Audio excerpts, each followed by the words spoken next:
Buenas noches. Acaba la explicación ya, de una propuesta de solución para la evaluación 1, la evaluación práctica 1 de la asignatura de estructura de datos, versión 2025, primer semestre. Ya, yo les voy a dejar este PDF en la plataforma. El código de esto va a quedar disponible en el repositorio, ¿ya? Y el video en el canal. O sea, sí, pues si está viendo este video porque está en el canal. ¿Qué nos tocaba en esa oportunidad? El tópico ahí, evaluar los aprendizajes esperados eh, que estaban siendo evaluados ahí, era el manejo de los TAD, ya de los tipos de datos abstractos. Lo que habíamos alcanzado a ver en ese momento era la pila y la fila. Y el desafío de esta prueba era que pudieras trabajar de manera combinada con ellos, ya que tomaras decisiones respecto de cuándo usar qué. Esa era la primera aproximación, ¿cierto?, que teníamos respecto de eh, qué decisiones debo tomar si tengo, en ese momento tenía dos tipos disponibles, ahora tengo varios más. Recuerden que esta evaluación se hizo en mayo, ya, ahora ya estamos a puertas de la evaluación 3, donde ya hemos ido recogiendo, ¿verdad?, otras estructuras, ya que que tienen características distintas y que se plantean desde otras necesidades, digamos. En ese sentido, yo aquí en esta prueba quería que distinguiésemos cuándo usar una pila o una fila. Ya estaban los tags disponibles, que también te mencionaba que estaban en una guía que habíamos dejado ahí de preparación. Y lo que pedían específicamente era que tenía que generar números aleatorios entre un intervalo A y B, y eran n números aleatorios, y teníamos que guardarlo en una estructura de tipo V. Ahí ya estaba el desafío, ya, porque ese tipo V yo no sabía qué era, no me lo decían, ya, pero sí me decían que estaba dentro de pila y fila. Entonces ese tipo B lo tenía que escoger, ¿verdad?, en función de lo que me iban a estar pidiendo.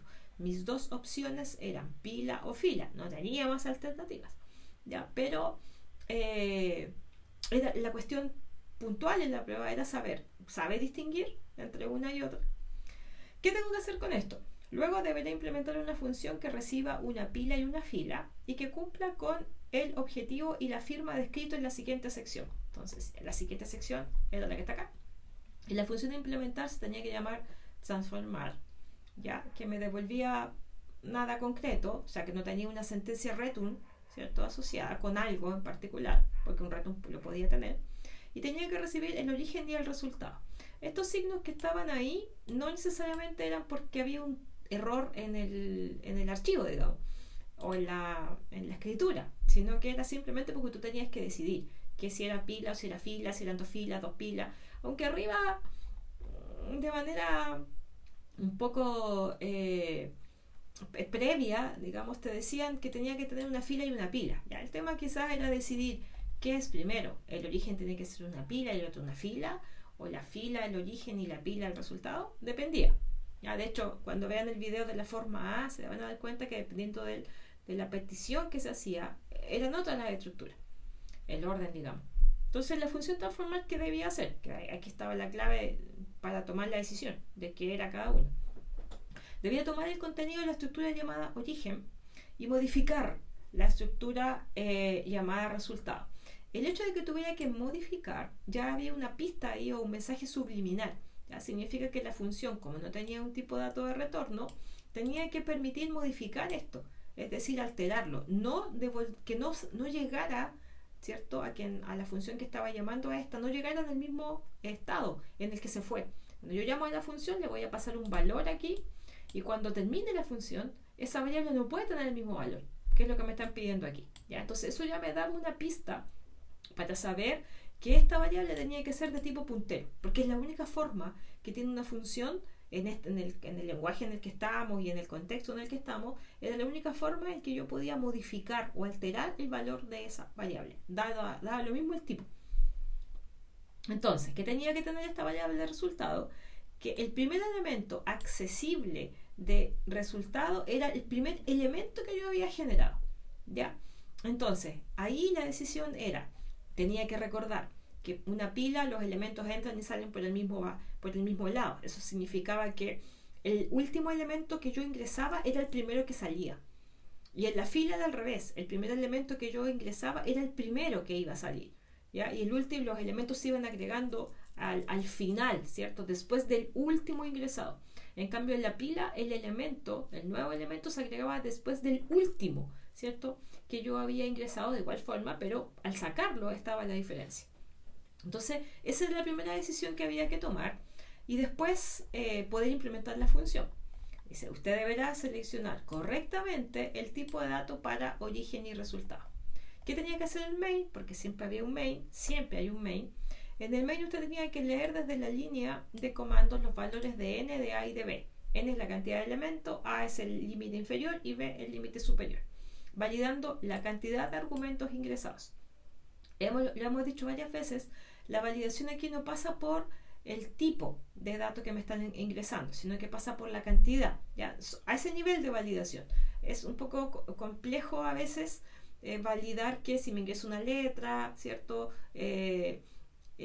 Yo rechazar, digamos, el procesamiento porque está mal, o sea, eso está mal, ¿ya? Pero nosotros no jugamos a validar desde esa perspectiva porque nuestro foco está en el usar las estructuras más que en manejar los tipos de datos. Eso quizás en otro contexto o cuando teníamos más tiempo lo podemos incluir.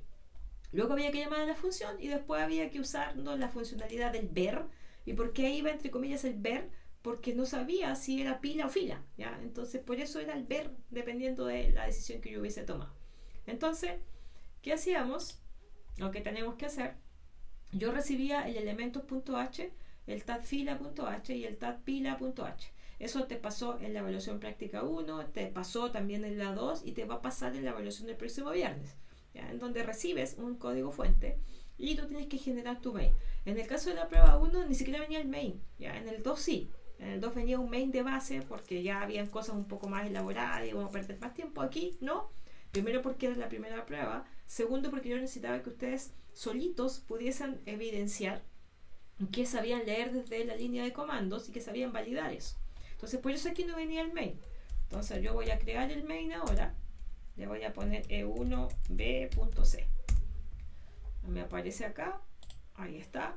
Vacío. ¿Ya? Y aquí yo voy a comenzar a escribir el código fuente de eso. Todo programa en C, independiente de la complejidad y obviamente si mientras más cosas haga, más necesidad de incluir otras librerías va a tener. Parte por incluir, por muy sencillo que sea, una librería que es básica, que es el Standard Input Output, ¿ya? .h, donde están todas las funcionalidades, el printf, el scanf, todo lo que me permite interactuar entrada y salida. Luego estoy trabajando con punteros, con el null, ya con el malo cuando reservaba memoria, y eso está todo en el standard library. Tengo que generar números aleatorios, por lo tanto ahí me ayuda el time, porque ahí está el run, el srun para generar la semilla. O sea, por eso está en el standard lib, pero en el time está el time derechamente que yo le paso cuando quiero generar la semilla. Entonces, son las librerías estándares. Después tenía que incluir las mías, pero en las mías, en las nuestras, digamos, es un poco distinto porque yo no le paso el nombre de mi punto H entre el mayor y el menor porque no son mías, ¿ya? Sino que, o sea, porque no son del lenguaje, sino que son mías, eso. Entonces, aquí voy a especificar que es el tag, el mismo nombrecito que está aquí, ¿cierto? Voy a partir por el elemento.h. Luego venía el, también con comillas, porque también es nuestra, ¿cierto? El tag fila. Y finalmente estaba el tag pila. ¿Por qué había que incluir los dos? ¿Ya? Porque un poco pasaba porque iba a depender de las decisiones que yo tomara, ¿ya? En términos de cuál era el tipo de origen y cuál era el tipo de resultado. Eventualmente iba a ocupar una sola dependiendo de la forma que tuviese tocado, pero era sano, digamos, el poder incluir a las dos. ¿Qué hacemos ahora? El programa, ustedes saben que todo programa en C tiene que tener una función main. Esa función main, si todo va bien, debería retornarle al sistema operativo un 1 para indicarle que su salida fue sin ningún problema. Y en el caso contrario, algún otro valor que indique, no, salí con algún problema porque o me caí, ¿cierto? O simplemente había un tema de reglas de negocio que no se cumplían, en términos de que habían requisitos que de entrada que había que tener en mi programa y que no se cumplen, por lo tanto yo no puedo ejecutarme. Entonces, acá como me piden trabajar con parámetros de la línea de comandos, aprendimos que el main podía recibir dos valores, dos parámetros, ella como función, ¿cierto?, que representaban justamente los parámetros que yo podía ingresar desde la línea de comandos. Y uno de ellos, los nombres la verdad es que daban lo mismo, pero uno de ellos es el argument count, ya, de cuántos son, y el argument value, ya, que es los valores que me están pasando. Entonces, la validación, cuando me hablaban de leer desde la línea de comandos y me decían valide, verifique, se refería a esto. Verifica la cantidad, es todo lo que puedo hacer. En la evaluación 2 también validaba la cantidad y en la evaluación del próximo viernes también vas a evaluar la cantidad, ya no lo que viene adentro, ya, sino que la cantidad de parámetros. Entonces, aquí debo especificar el número, ¿cierto? Si yo sé que el ARGC tiene que ser, si es distinto de 4, porque pueden ser 3, porque pueden ser 5, pueden ser 2, ¿cierto? Tengo que indicarle al usuario que eso no es lo correcto, porque yo espero 4 cosas. Y tú dices, ¿por qué 4 cosas? Porque necesito, según el enunciado, ¿cierto? Si lo miro aquí, el enunciado, no está aquí, sí, me dice que debo leer N, A, B y C. ¿Ya? Por lo tanto, son 3 parámetros que yo tengo que ingresarle. Y tú dirás, bueno, ¿y por qué le está poniendo 4? Porque uno, por defecto, es el nombre del programa, el ejecutable, donde voy a dejar yo aquí la finalización de mi proceso de compilación. Cuando le diga el GCC, ¿dónde quiere dejarlo? Ya, ese ejecutable es el que cuenta como parámetro 1. Entonces, si yo no quiero, o sea, si es distinto de 4, entonces yo le digo uso correcto es. Correcto es. 2 puntos, le voy a poner aquí el nombre de mi ejecutable, N, A y B. ¿Ya? Entonces aquí me salto una línea para que quede un poco más bonito y le establezco el nombre del programa, que en realidad el código no tiene por qué saber cómo se llama él, ¿ya? Sino que con el ARGB0, que por defecto viene, tú no es que se lo estés pasando, la llamada en sí tiene ese primer parámetro, desde el punto de vista del sistema operativo y todo lo que hay detrás, como el nombre del ejecutable. Entonces, aquí yo quiero terminar mi ejecución y lo voy a hacer indicando que hubo algún problema. Eso es una respuesta al sistema operativo. Ya aquí nosotros, la verdad es que no nos complicamos mucho con eso. Solo le decimos al sistema operativo termine bien o termine mal. Ya, estando aquí en la línea 15, yo ya estoy completamente segura que la cantidad de parámetros es la correcta. Entonces ahora yo los rescato. Rescato los parámetros desde la línea de comandos. Perfecto. Entonces aquí necesito sacar el N y lo voy a hacer con un ATOI, porque eso es un número entero, ¿cierto? Con el ARGB 1, porque el 0 es el nombre del programa, el 1 es el primer parámetro que me van a ingresar, y vamos a ingresar, o sea, vamos a hacer lo mismo con el A y con el B, ya, siguiendo un poco la misma nomenclatura que estaba en el enunciado. En el ejercicio anterior lo hice con inicial y final, pero técnicamente es lo mismo, ¿ya? Entonces aquí tengo mis 4 parámetros usados. El 0, que es el nombre del programa, que solamente lo uso como una referencia. ¿Ya? Aquí el 1, que va a ser el N, el parámetro 2, que va a ser el A, y el parámetro 3 o argumento, que es cierto en el índice 3, que va a ser el B. Entonces ahora yo necesito generar estos números aleatorios. Entonces los números aleatorios, para trabajar con números aleatorios, sabemos que tenemos que usar el srun para una suerte como de iniciar la semilla, ¿verdad? Y el time con el parámetro null, ¿ya? Porque no quiero especificarle una unidad de tiempo en específico, sino que él me acepta el null como en realidad para recibir un parámetro y cumplir con lo que le están pidiendo. Esto genera la semilla para poder generar los números aleatorios, los n números aleatorios que necesito. Entonces aquí especificamos el for i igual a 1 y menor o igual que n y más, ¿ya? Entonces ahí estamos. Y con este ciclo voy a poder ir generando los valores. ¿Ya? Aquí voy a establecer un int número, ¿cierto? Que va a ser donde voy a ir guardando el valor. Y número es igual a. Aquí vamos a especificar que vamos a generar el valor aleatorio. El valor aleatorio lo obtengo con una función que se llama rand, ¿ya? Y hago una formulita, que esto en realidad lo pedíamos en la guía. Entonces en la guía, tú con la guía te ibas, entre comillas, ¿cierto? Y entonces había hecho un ejercicio parecido a eso, que también me pedían que fuera con un rango. Entonces aquí yo tenía que especificar que era el b menos el a más el 1, porque para considerar esa resta, y a eso había que sumarle el inicial, que en este caso era el a. Listo, eso me generaba el valor, y yo, para quedarme tranquila, incluso para ir viendo, como me decían que el primer elemento que se genera tenía que ser el primer elemento accesible de la estructura, para irme asegurando que lo que iba a entregar estaba bien. Entonces aquí le ponemos valor generado, vamos a poner esto y el slash n. Entonces lo que voy a ir haciendo es simplemente indicando el valor que fui generando. Listo, con eso, ¿cierto? Yo debería poder ir probando que me genera números. Lo voy a ir a probar aquí. Vamos a limpiar la terminal, un poquito para acá, y compilamos. Recuerden que la compilación nuestra es usando el GCC, independiente de que nosotros estamos trabajando en WSL, ¿ya? Entonces técnicamente el compilador es universal para todos, ¿ya? Y por eso, digamos, usamos todos la misma versión del compilador, no tenemos mucha distinción.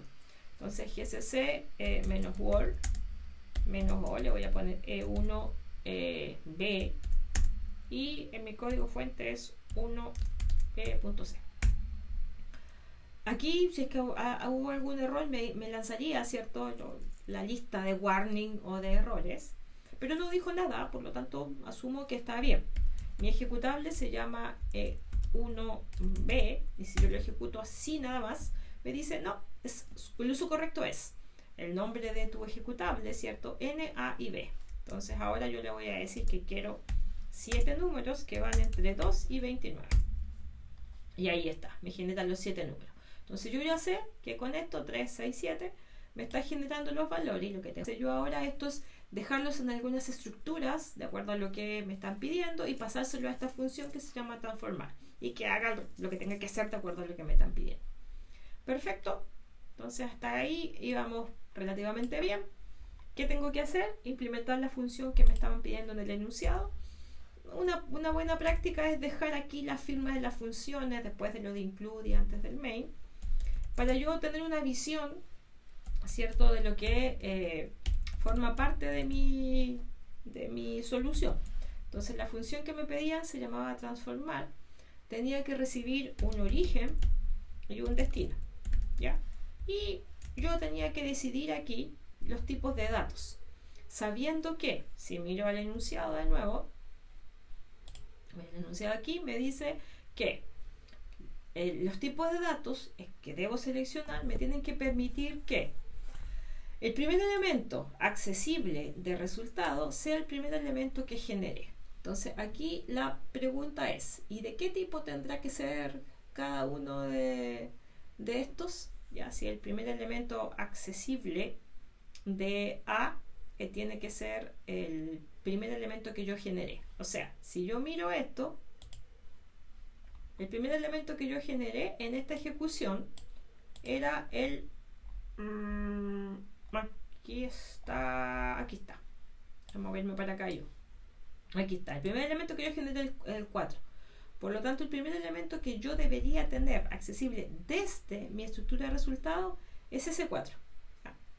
La pregunta era, ya, ¿y de qué tipo tendrá que ser cada una de ellas? Entonces, aquí la idea era decidir como una alternativa, digamos, si yo puedo tener, aquí voy a mover, aquí está. Si yo lo defino como una pila, ¿cierto? Y esto como una fila, era una opción. Ya, ok.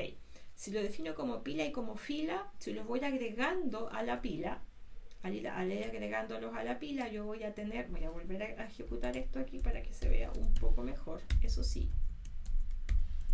Ajá. Aquí, lo voy a poner para que sea más pequeño, 4. Ya. Estos son los valores que generé. Entonces, este 25, que fue el primer valor que generé, porque recuerden que yo voy haciendo el print en función de lo que los voy generando. Por lo tanto, la última línea corresponde a la última iteración de la i, por tanto fue el último valor que yo generé. Entonces, el primero es el 25. Y yo quiero que sea el primer elemento accesible dentro de la fila. La pregunta es, ¿qué debería yo dejar como tipo de dato correcto aquí? O sea, como, sí, bien digo, entre pila y fila. Yo quiero que en el fondo el primer elemento que yo vaya a sacar tiene que ser este de aquí. Entonces, la respuesta era, si yo dejo aquí como una pila, el primer elemento accesible va a ser el último, entonces no me va a servir. Y esto en una fila sí, porque significa que el primer elemento que yo vaya sacando de aquí va a ser el último que generé y va a ser el primer elemento acá. Por lo tanto, al principio me va a quedar el último elemento que generé, no es lo que me están pidiendo. Si lo dejo como fila y fila, entonces voy a ir guardándolo en el orden en el que se generan. Y para ir sacándolos, va a ir quedando el primer elemento que yo saque y lo pase a la fila, va a ser el primer elemento que generé. Interesante. Entonces puede ser fila y fila. Ya, muy bien. Pero ¿qué pasa con esto? Ya, el tipo de destino. Dice que la función tiene que modificarlo. Por lo tanto, ese parámetro debería ser del tipo asterisco. ¿Ya? Para que yo pueda cambiar eso. ¿Ya? Desde la perspectiva de manejar la dirección de memoria de. Entonces, ahí está mi función transformar. Mi función transformar.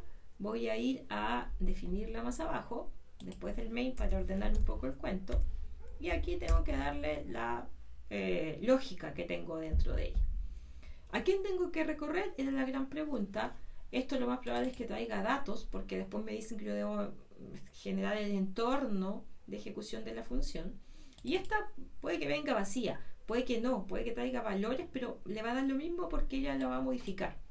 Entonces, aquí la pregunta es, si voy a considerar que sea una fila, la fila tengo que recorrerla. Y aquí es donde hay una diferencia.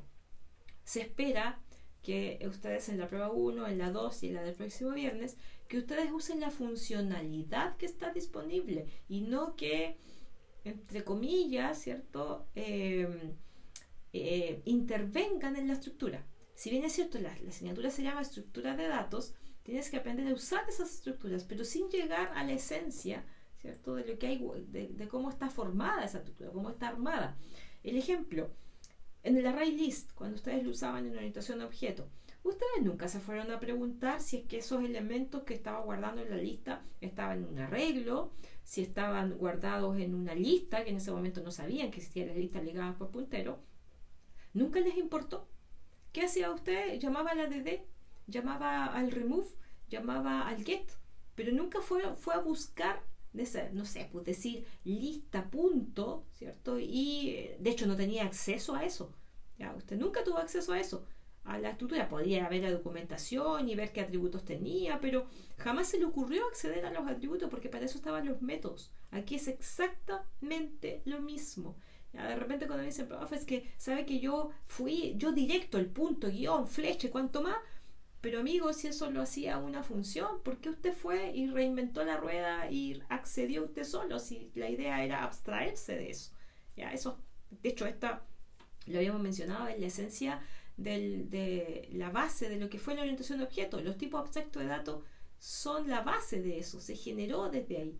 Entonces, yo tenía que recorrer la fila y lo tenía que hacer usando la funcionalidad asociada a la fila. Y en la fila tenía una función que se llamaba mejor le voy a ir a mirar aquí porque no me acuerdo.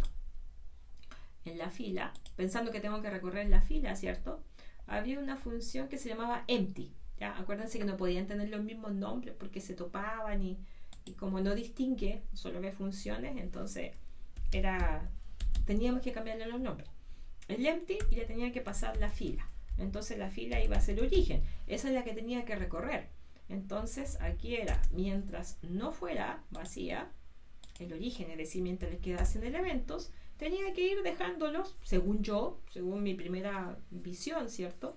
De esto de tratar de que el primer elemento que generé sea el primer elemento accesible dentro de la fila de resultados. Yo podía insertar, ¿cierto? En el destino, le puse destino, voy a poner resultado para ser consecuente con lo que habíamos visto en el enunciado. No sé por qué le puse destino. Ah, bueno, como sentido del... Ahí sí. Ahí está, ¿ya? Perfecto. Entonces ahora inserto en resultado. Quiero insertar un elemento.